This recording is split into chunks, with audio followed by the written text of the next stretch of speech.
Sa International Criminal Court na ibasura ang hiling ng kampo ni dating Pangulong Rodrigo Duterte na pansamantalang makalaya. Tinawag naman na ironic ni Attorney Nery Colmenares ang paghiling ng kampo ni Duterte ng humanitarian consideration. Gayong hindi niya naman daw binigay ito sa mga umano'y biktima ng kanyang war on drugs noong nakaupo pa. He never listened to the plea of the victims for humanitarian consideration and human rights during his term. So I think that will go against the decision, that will go against the application of President Duterte. And I would like to think that the pretrial chamber will not necessarily give in immediately to the request of the defense in this case. Pero dito kay Conte, 50-50 na pwedeng mapayagan. Disappointed nga si Conte sa ICC. Pakinggan natin to. Iniintay nga namin kung mag-i-interim release. Patak ng 12 midnight, yun na nga, na-upload. Kasi ang 12 midnight sa atin, 6 p.m. sa kanila. Opo. So after hours. Ang tansa ko doon sa mga biktima na hindi pa nagigising, yung iba, talagang mabubuhusan ng tubig dahil sabi ko nga, ang hirap namang aralin yung isang potential interim release noon. Pero simulat sa poll, ayaw nila, hindi sila pabor sa special treatment kay Duterte.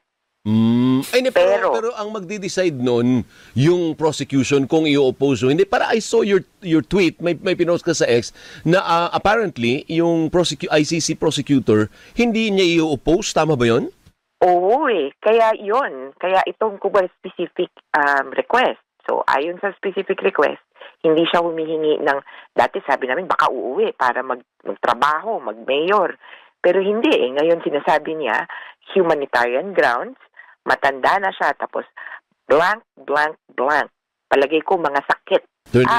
Akala ko abogado ka. Anong blank, blank, blank? Dot, dot, dot po yun. Redacted yun. Dot, dot, dot. Hindi blank, blank, blank. Parang gusto niyang palabasin tatlo daw yun. Kasi blank, blank, blank.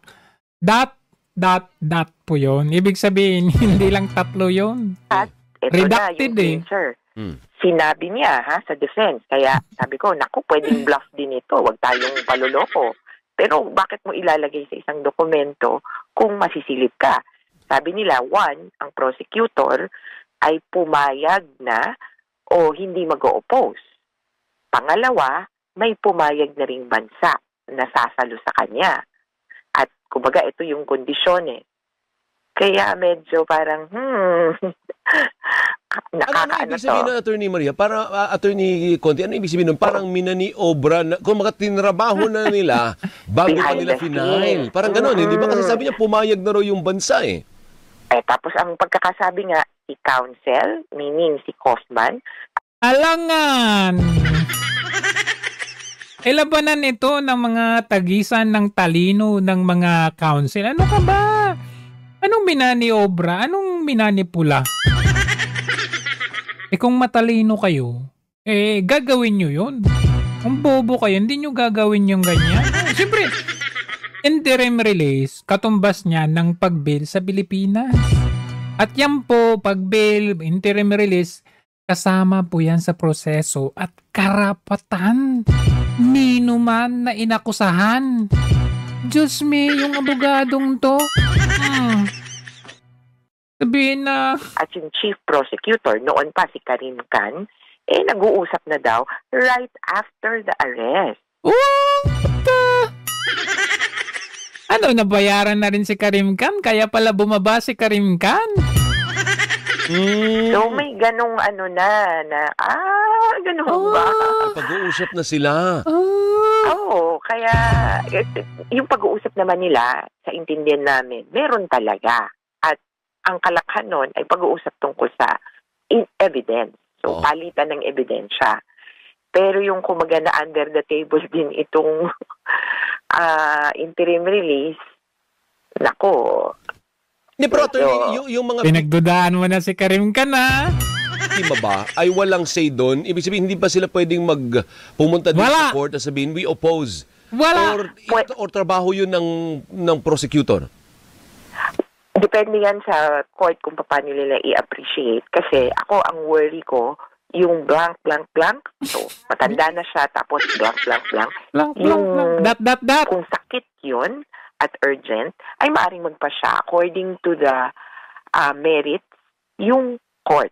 Kasi urgent eh. Ano yung blank, blank, blank na sinasabi mo? Parang Hindi ko nga alam eh. redacted? Redacted, sorry. Oo, redacted. Redacted. Dot. Naging blank.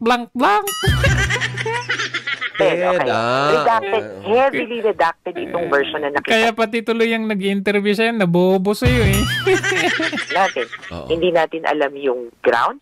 Hindi natin alam kung ano yung estado, yung state na patanggap sa kanya. Hindi natin alam yung conditions. Kaya parang medyo nangangapading kami sa dilim. Pero ang klaro, meron. Pero may hearing pa ba doon? Di ba may motion? Ano po? Yan ba idadaan pa sa hearing? O antemano, magdi-decide na yung ICC court? Bihira na yung hearing dito sa ICC court eh. Kasi, kumbaga, hindi katulad sa atin na, argue, kabila argue. Sa kanila, pwede silang magpasya ng ayon lang dun sa mga sinasabi, lalo na kung urgent. Ganun pala yun. Akala ko naman, pakikinggan na, ipon tayo Required. dito pakinggan muna natin yung sa... Okay. Alam nyo bang positibo yung pangyayari sa ICC ngayon? Yung interim release na ito, positibo. Bakit? Kasi yung bagong ICC prosecutor hindi nag-oppose doon sa interim release. Alam nyo, pag hindi nag-oppose ang prosecutor, mas mataas yung percentage na mag-grant yung interim release. With the history of ICC case situations, mataas ang tsansa na kapag hindi nag-oppose ang prosecution, talagang mag-grant yung interim release. At, di ba nakita nyo, sabi ni Conti, medyo nagduda siya kay Karim Khan. Unang-una, bumaba si Karim Khan because of the sanction ni President Trump sa kanya.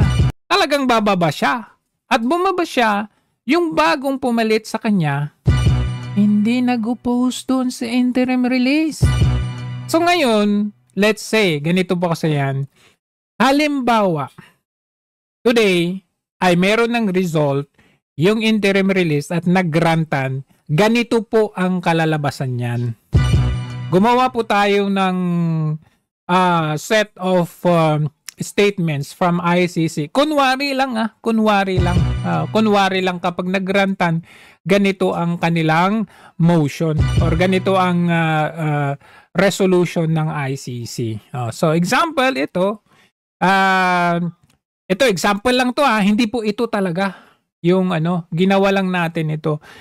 Para meron tayong guide na ano ba ang mga possibilities na mangyari yung do's and don't, pwede at hindi kapag si Tatay Digong ay naggrantan ng interim release. So ito po, June 14, supposed ang date is June 14, pre-trial chamber 1. Before, yung tatlong judge, si presiding judge na si Motok, at yung dalawa na si Sophie, at saka yung isa si Del Socorro. Situation in the Republic of the Philippines in the case of the prosecutor versus Rodrigo Roa Duterte. Ayan yung annex na yan, urgent request for interim release. Next, ito po. Ayan. Ito po wag niyong sasabihin hindi po ito yung actual. Ito ay lang, kunwarihan lang. Okay?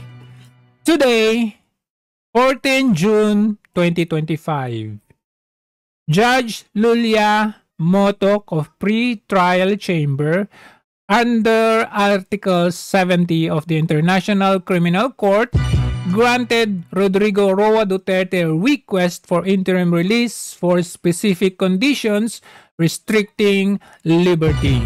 Pre-trial chamber 1's decision will be implemented as soon as the ICC registry finalizes all the necessary arrangement. Yan. Tuloy natin. Okay?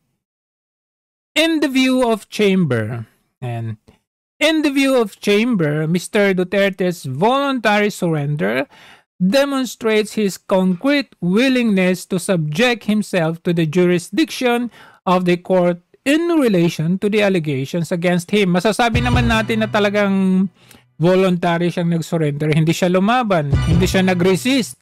Diba? So, voluntary talagang ginawa niya.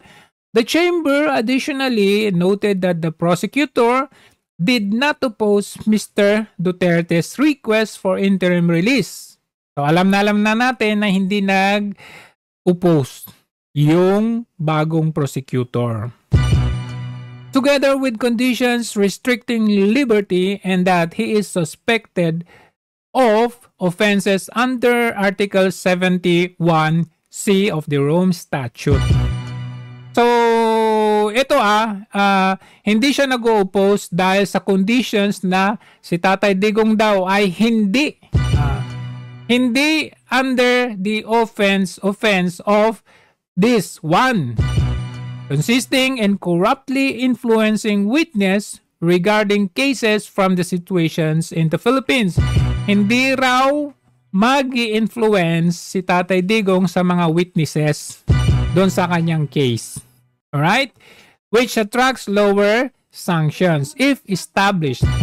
Moreover, the Chamber is of the view that the risk mentioned under Article 58(1)(b) of the Rome Statute may be adequately mitigated by imposing conditions restricting liberty. Conditions. The Chamber imposed the following conditions restricting Mr. Duterte's liberty. Mr. Duterte ... Okay? Shall. Si Tatay Digong daw ay dapat. Okay? Shall provide financial security to the ICC registrar in the form of cash or bank order to the value of Philippine peso 430,000 pesos. So, isa sa condition ay dapat magbayad si Tatay Digong ng 430. Ito lang to estimation lang, pero about ganyan ang mababayaran. Kumbaga ito ay parang sa Pilipinas is yung bail. Kung magkano ang bail na ibibigay mo. Okay?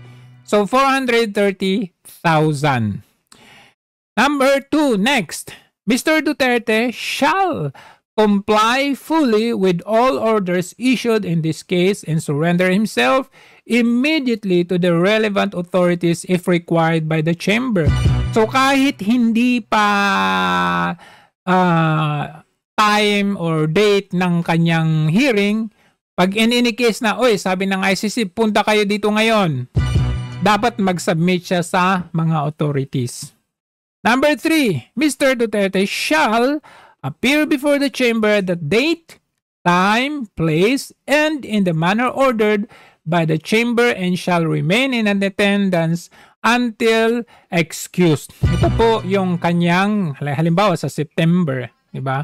So dapat nandun siya during that time. Number 4, Mr. Duterte shall not obstruct or endanger the investigation or the court proceedings and shall not engage in any activities directly or indirectly that are prohibited under Article 70 of the statute.